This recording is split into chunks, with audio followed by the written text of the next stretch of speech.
Bueno, un saludo para todos. Yo soy Edgar Andrés Martínez, estudiante de Ingeniería de Sistemas de la Universidad de AN. En esta materia de investigación de operaciones, pues yo voy a exponer el artículo es una review sistemática de toda la literatura sobre el aprendizaje o la aplicación del aprendizaje en las curvas de producción en el manejo de las operaciones. Este artículo fue escrito por Christoph Glock, Eric Gross, eh, Mohammad Haber y Timothy Smoot y fue escrito en mayo del 2019. Entonces, pues el artículo en un principio trata sobre toda la review y como un estudio de toda la literatura que se ha escrito sobre este tema en específico. Y en un principio pues nos da como una introducción y un contexto de toda esa literatura del tema que trata para después presentar unos estudios y después presenta unos resultados y al final unas conclusiones sobre pues todas las estadísticas de la literatura referente a este tema, que han escrito estos autores, en qué más se ha fijado, de qué países son, qué falta en esta literatura y pues cuáles son los principales puntos y teorías que tocan y que exponen pues acerca de este tema. Entonces, pues primero, pues vamos a analizar la introducción en la cual nos dice que pues que Wright en 1936 fue el primer teórico acerca de este tema, el cual pues observó y analizó la curva de aprendizaje en la gestión y producción de operaciones. Hay que tener muy en mente pues a esta primera persona, ya que fue uno de los primeros que propuso pues como un estudio y una fórmula pues para calcular el tiempo de aprendizaje de una persona cuando o de una línea de producción o de un modelo pues cuando se ejerce un trabajo. También tenemos por otra parte a Chakrabarty en 1988, el cual formuló curvas de aprendizaje adaptadas a la situación de fabricación de particulares. Luego tenemos, esto es como una línea de tiempo y pues ahí pone como unos datos y unas contribuciones importantes de algunos teóricos. Tenemos a Neidegin y Harrison en 2010, los cuales optimizaron las decisiones específicas de producción y de operaciones.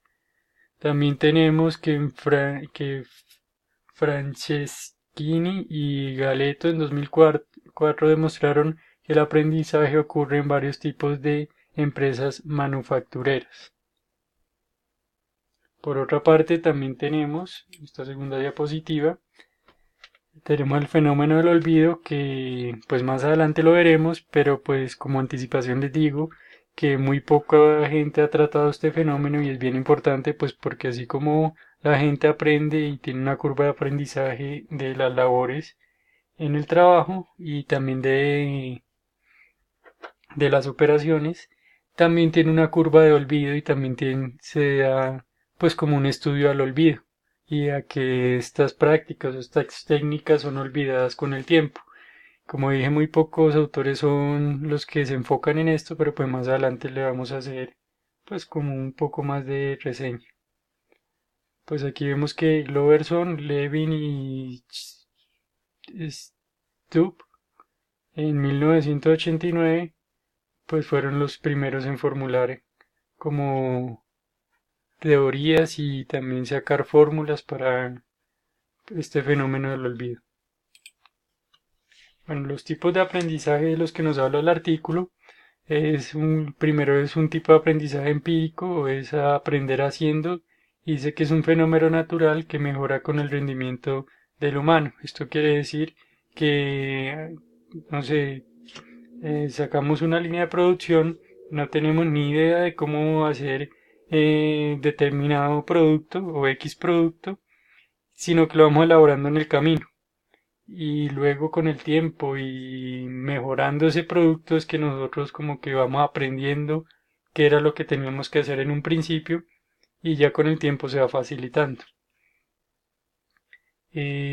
También nos dice, como había expuesto antes, que con el tiempo y con y con la repetición se reduce como el tiempo de ejecución de la elaboración de dicho producto. Tenemos que también una línea de tendencia que se ajusta a los datos de aprendizaje dispersos se conoce como una curva de aprendizaje. Esto quiere decir que los datos recogidos por determinado estudio generan una línea de tendencia. Entonces, pues esta línea de tendencia es estudiada y la hacen asemejar o la miran desde una perspectiva de curva de aprendizaje. Bueno, las ventajas pues del tema que toca el artículo, que es la curva de aprendizaje en el manejo de las operaciones, pues nos dice primero que todo es que en los niveles detallados de planificación y operaciones los beneficios incluye establecer estándares laborales más precisos y monitorear objetivos de producción realistas.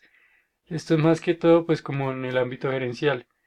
En el ámbito de decisiones nos dice que pronostica el tiempo de trabajo disponible en un proceso y predice el rendimiento de producción. Esto pues ya nos va más encaminado como a el manejo de operaciones y esto, como lo dije en un principio, antes, lo pues lo describe Smoot en 1986. Aquí también es importante pues aclarar que presenta una revisión de los estudios sobre las curvas de aprendizaje en la gestión de producción de operaciones y sintetiza los resultados del artículo como tal. Como dije antes, pues aprender haciendo eh, mejora el rendimiento del humano y también es importante pues rescatar de lo que he expuesto hasta acá que las curvas de aprendizaje eh, las definen como funciones de progreso o curvas de mejora. Entonces, pues un modelo logaritmo lineal eh, son los modelos lineales, es el primer modelo que pues que se expuso en este tema o en esta materia y son los modelos lineales de interés más comunes y son Wright, Crawford y John, así como los modelos Plateau, Stanford y Curve. Entonces, pues esto describe la curva de aprendizaje y esta fórmula de acá fue escrita por Wright en 1936 y aquí pues lo que nos dice es que Yx es el tiempo promedio para producir una cantidad de X. B o ese exponencial ahí, ese menos B, nos dice que es el exponente del aprendizaje y Y1 nos dice que es el tiempo promedio para producir la primera unidad. En este otro modelo que nos hace como introducción o alusión el artículo antes de lanzarnos los resultados, es el modelo de aprendizaje para la programación. Este modelo es descrito por Biscap en 1999 y pues aquí más que todo nos dice que los problemas para la programación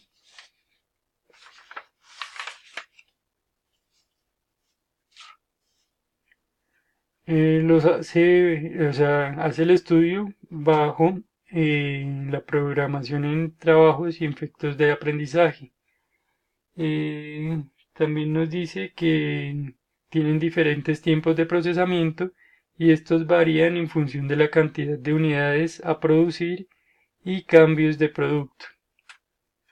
Entonces, pues hasta aquí es importante rescatar que la idea principal de toda esta recopilación y de lo que como tal el tema nos expone y como objetivo principal y la primera conclusión que podemos decir es que los tiempos de producción mejoran con la repetición de dicha tarea. Esa es como la síntesis de todo lo expuesto hasta acá.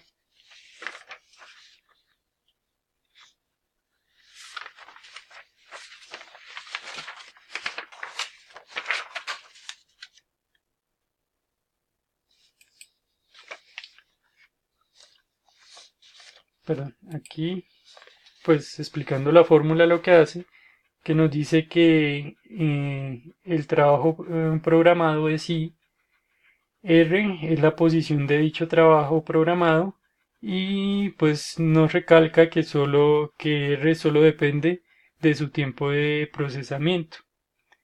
El trabajo de BISCOP también es desencadenado por más investigación, o sea, este trabajo de BISCOP también nos desencadena a nosotros o nos dice o nos repercute en más investigaciones posteriores de artículos académicos de la programación y trabajos basados en la posición de de dicho tiempo de procesamiento. Bueno, entonces como las aplicaciones, perdón, nos dice que en la gestión de producción es enfocada a la producción y a la fabricación. Aquí nos dice que la idea o sea, el enfoque de esto es minimizar la suma de los costos del proveedor al comprador y también coordinar la cantidad y el tamaño de la producción, la programación de una o varias máquinas y la planificación de las líneas de producción respecto a las curvas de mejora de dichos estudios con las fórmulas anteriormente descritas. Luego tenemos pues las distintas áreas de producción que ya no nos hace tanta hincapié, que son la gestión de inventario, pues que determina el tamaño de los lotes del pedido, o gestiona más que todo pues qué tanta cantidad de pedido hacen, la sostenibilidad, la tecnología, la gestión de la calidad, la logística y la gestión del producto. Para pasar y ahora sí a los resultados. Entonces pues aquí ya nos muestra la línea de tendencia. Y aquí pues lo que nos dice es que los artículos publicados por años están ordenados desde el más antiguo hasta el más nuevo. El más antiguo es el de Smith de 1963 artículos, hay que recargar, no pues como tal contribuciones, porque la contribución pues ya sabemos que la hizo otra persona, que aquí estas ya se las coloco, que fue Wright en 1936. Sin embargo, el primer artículo fue en 1963 y fue por Nader y Smith. Hasta la última década, en donde vemos que hay como un crecimiento paulatino hasta que más o menos como en el 2000, más adelante del 2000 como en el 2007, hay pues un crecimiento significativo, un crecimiento exponencial. También en los resultados, pues cabe destacar que son 5 las revistas que forman el 58% de los artículos, que es la Revista Internacional de la Investigación de la Producción, otra revista que es la Computadoras e Ingeniería Industrial, la otra revista es Modelado Académico Aplicado, la cuarta revista es la Revista Internacional de la Economía de la Producción y la última es la Ciencias de la Administración. Pues también en estos resultados recogen que son 606 autores de 41 países distintos los que han contribuido con artículos a este tema. El, el país pues puntero es Estados Unidos con 202 autores. En China nos dice que son 95, en Taiwán son 63, en Irán son 32, en Canadá son 21 y estos 5 países recogen el 68.2% de los autores que han pues contribuido con el tema. Aquí como conclusión nos dice que la mayoría de los autores usan modelos matemáticos pues para hacer predicciones y muy pocos son los que se enfocan a modelos empíricos. También nos dice que la mayoría se enfoca en el aprendizaje y muy pocos en el olvido, como dije en un principio. Pues ese sería todo el resumen del artículo y de lo que trata. Gracias.